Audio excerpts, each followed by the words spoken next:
Syukur itu bukan sekedar melafadzkan tahmid alhamdulillah. Itu bukan syukur, itu namanya tahmid.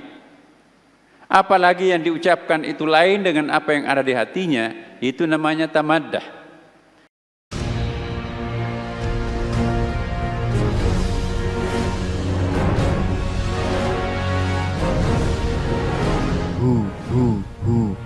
Allah. Ibnu Athaillah kemudian melanjutkan, malam yashkurin ni'am, barang siapa yang tidak mensyukuri nikmat, faqad ta'arrada li zawaliha, berarti ia membuat jalan bagi hilangnya nikmat itu. Dalam tuh. Wa man syakaraha faqad qayyadaha biiqaliha. Barang siapa yang mensyukurinya, maka berarti ia telah ia telah melakukan proses pengakaran, ya, mengikat nikmat tersebut pada dirinya. Artinya, kalau ada orang tidak mensyukuri nikmat yang Allah berikan terhadapnya, diberikan umur, diberikan kesehatan, diberikan harta, kekayaan, tapi tidak memanfaatkan untuk kebaikan-kebaikan, maka itu nanti ya akan membiarkan nikmat itu pergi secepat-cepatnya dari dirinya sendiri. Tapi barang siapa yang mensyukuri nikmat itu artinya akan mempermanenkan nikmat itu mengakar pada dirinya sendiri. Maka itu ada rezeki numpang lewat, Bapak Ibu. Penyebabnya apa? Karena kita tidak mengikat. Ibnu Athaillah mengatakan, ikatlah rahmat karunia Allah itu dengan cara mensyukurinya. Barang siapa yang tidak mengikat nikmat itu dengan syukur, maka akan segera pergi nikmat itu dari dirinya. Bagaimana caranya mengikat nikmat rezeki, ya, kebaikan, kebahagiaan itu supaya permanen dalam diri kita? Ikatlah dengan syukur. Ini kata Ibnu Athaillah. Apa yang dimaksud dengan syukur, Bapak Ibu?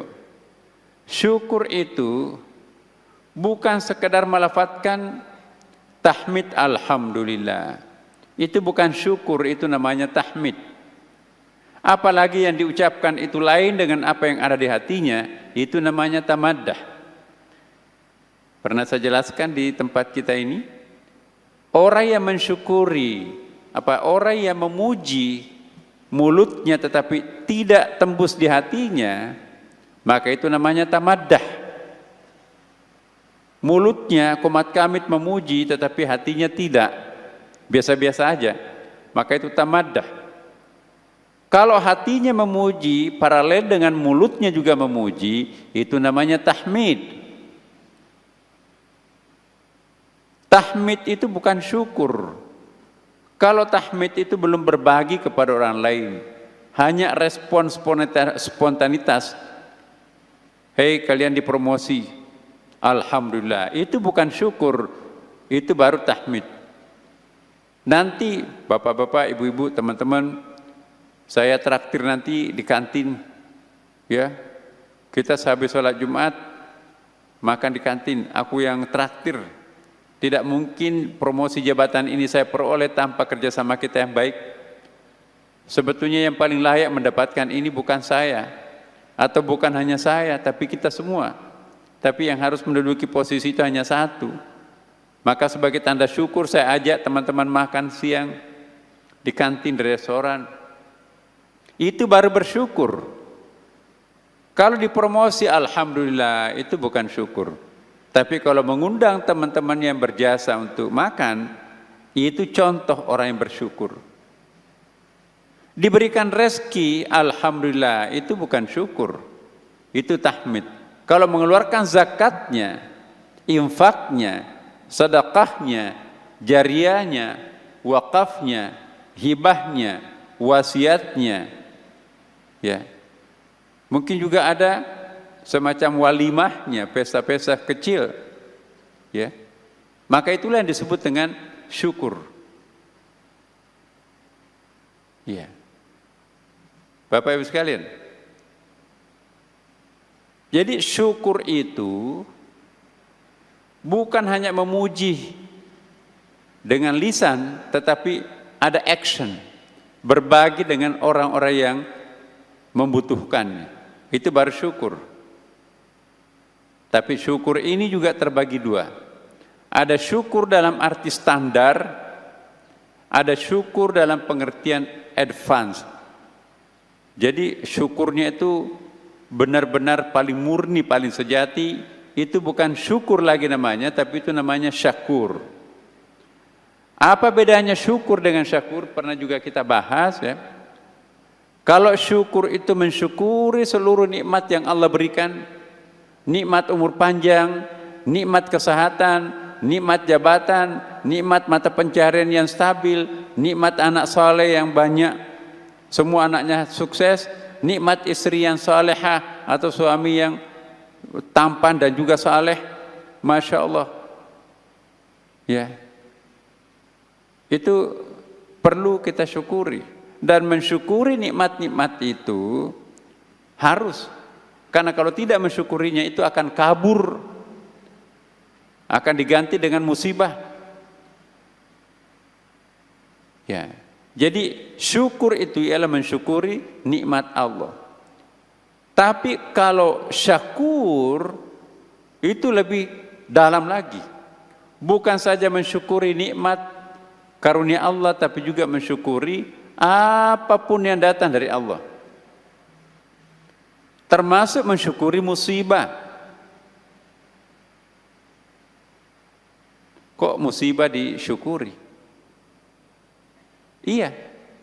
Hanya karena kita tidak tahu apa hikmah di balik musibah itu, maka kita tidak mensyukuri musibah itu. Seandainya Allah membukakan secara transparan apa hikmah sebuah musibah, kecelakaan, penyakit yang menyerang kita, apa hikmah sebuah fitnah, kritikan, ejekan, pasti kita akan mensyukuri musibah itu.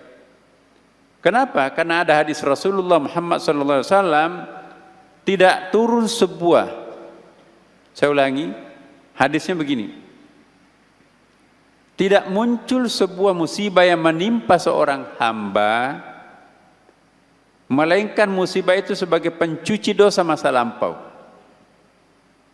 Ya. Musibah yang menimpa seseorang itu sebetulnya bentuk surat cinta Allah Subhanahu wa taala, ya. Bentuk surat cinta Allah yang ditujukan kepada kekasihnya untuk menghapus dosa masa lampaunya. Mungkin pernah melakukan dosa besar, dosa berat, tapi Allah kasihan dan sayang terhadapnya. Jangan transit mencuci dosa di neraka. Lebih baik kami turunkan musibah untuk menyiksa kamu di dunia, menghapuskan seluruh dosa-dosa itu, supaya nanti kamu tembus langsung masuk ke dalam surga. Bahkan dalam hadis pernah kita sebutkan juga, sehari kita dilanda penyakit demam akan diampuni dosa kita selama 1 tahun. Coba bayangkan, setahun. Jangan-jangan kita berdoa supaya panjangkan demam saya selama 30 hari, menggulung dosa 30 tahun loh. Jadi tidak pernah Allah menurunkan suatu musibah melainkan itu pencuci dosa masa lampau. Hadis lain, tidak pernah turun sebuah musibah yang menimpa seorang atau satu kelompok, walau sampai seperti duri yang menusuk telapak kaki seseorang, maka itu juga berfungsi sebagai pencuci dosa masa lampau. Jadi kalau Bapak Ibu dikena musibah, jangan menganggap, wah ini Tuhan tidak memihak kepada saya. Itu surat cinta. Karena kalau orang tidak digubris, ya, tetap melakukan dosa, tapi tidak pernah dijewer oleh Allah Subhanahu wa taala, ya, maka itu nanti insya Allah akan diperlihatkan suatu bukti dari Tuhan yang Maha Kuasa, ya, diseret dalam keadaan sangat mengerikan. Ya. Nauzubillah. Jadi Bapak Ibu sekalian, jangan pernah salah faham terhadap apapun yang Allah berikan terhadap kita dalam bentuk musibah. Fitnah contohnya. Tidak pernah kita melakukan tapi kita difitnah. Itu adalah suatu karunia yang paling besar kalau kita mau sadar. Seluruh seluruh kebajikan orang yang memfitnah itu akan kita sedot nanti di hari kiamat. Ya. Saya kan tidak pernah melakukan kebajikan besar. Kenapa sebesar ini pahala saya? Pahala yang pernah memfitnah kamu itu kamu sedot semuanya. Ya Allah. Coba. Makanya itu juga banyak orang yang pernah melakukan amal besar, jumlahnya sangat besar, tapi tidak dapat apa-apa di hari akhirat. Mana pahalanya yang miliar-miliaran itu? Kamu bawa ember bocor. Maksudnya, ketika Anda dipuji orang, lehernya naik, sehingga diumumkan kemana-mana kebaikannya. Makin banyak orang memahami kebaikan-kebaikan kita, apalagi kalau sengaja kita pamer-pamerkan, itu riya, itu akan mengkerdilkan pahala kita nanti di hari kiamat. Apalagi kalau kita pernah memfitnah orang, memviralkan aib yang belum tentu kejadian, ikut memviralkan, maka seluruh kebajikan kita akan disedot oleh orang yang difitnah itu. Hati-hati loh. Jangan sampai kita puasa Senin Kamis, sholat tahajud, zakat, infak, sedekah dan seterusnya, ember bocor yang kita bawa, semua pahalanya itu diambil orang lain yang pernah kita fitnah. Kalau kita difitnah orang, jangan menjerit. Katakan alhamdulillah, untung bukan aku yang memfitnah. Ya Allah, kalau fitnahnya benar, ampuni aku. Berarti aku yang salah. Tapi kalau fitnahnya tidak benar, tuduhannya tidak benar, kritikannya tidak benar, ampuni dia. Ya Allah, ini lebih hebat lagi. Ya. Air tuba dibalas air susu banget ini. Dia mendoakan orang yang memfitnah dirinya. Itulah orang yang disebut dengan as-sabur. Inilah Bapak Ibu sekalian, pengantar memasuki sholat Jumat. Semoga Bapak Ibu benar-benar hari ini mendapatkan berkah yang luar biasa besarnya dari Allah Subhanahu wa taala, dan insya Allah mari kita menjalankan rangkaian sholat Jumat ini dengan penuh kekhusyuan, penuh tawakal kepada Allah Subhanahu wa taala. Dan jangan lupa mari kita mendoakan kedua orang tua kita masing-masing, Bapak Ibu sekalian, guru-guru yang pernah berjasa kepada kita siapapun, ya, company, perusahaan, kantor tempat kita bekerja, kita juga doakan. Negeri kita yang tercinta ini pun juga perlu kita doakan agar terbebas daripada krisis global seperti sekarang ini. Doa 40 orang ke atas itu akan diijabah Allah Subhanahu wa taala. Ala hadhihi niyyah wa la kulli niyatin salih. Wa ila hadratil Mustafa Nabi sallallahu alaihi wasallam wa ala alihi washabbihi wa man tabi'ahu ila yaumiddin. Al-Fatihah. A'udzu billahi minasyaitonir rajim. Bismillahirrahmanirrahim. Alhamdulillahirabbil alamin arrahmanir rahim maliki yaumiddin. Iyyaka na'budu wa iyyaka nasta'in. Ihdinas siratal mustaqim. Siratal ladzina an'amta 'alaihim ghairil maghdubi 'alaihim waladdallin. Demikian Bapak Ibu sekalian. Wassalamualaikum warahmatullahi